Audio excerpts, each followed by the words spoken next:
আসসালামু আলাইকুম সবাইকে। আমি আল মাহফুজ খান, ল অ্যান্ড সলিউশনসে আপনাদের সবাইকে স্বাগতম। আমরা আসলে অনেকেই জানি না আমাদেরকে যদি অ্যারেস্ট করা হয় তাহলে আমরা কি করব। বাংলাদেশের সংবিধানের 33 অনুচ্ছেদে একজন আটককৃত ব্যক্তির 4টি অধিকারের কথা বলা হয়েছে। 1 নম্বর অধিকার, যদি একজন ব্যক্তিকে আটক করে কোনো ল এনফোর্সমেন্ট এজেন্সি, তাহলে তাকে 24 ঘন্টার ভিতরে নিকটতম ম্যাজিস্ট্রেটের কাছে নিয়ে যেতে হবে। 2 নাম্বার, 24 ঘন্টা পার হয়ে গেলে তাকে কোনোভাবেই তারা আটক রাখতে পারবে না।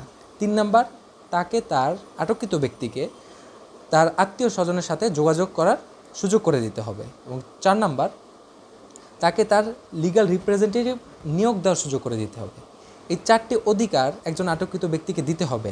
আর কোনো ল এনফোর্সমেন্ট এজেন্সি যদি এই অধিকার তাকে না দেয়, তাহলে তারা তার যে আটককৃত ব্যক্তি তার সাংবিধানিক অধিকারকে ভায়োলেশন করছে।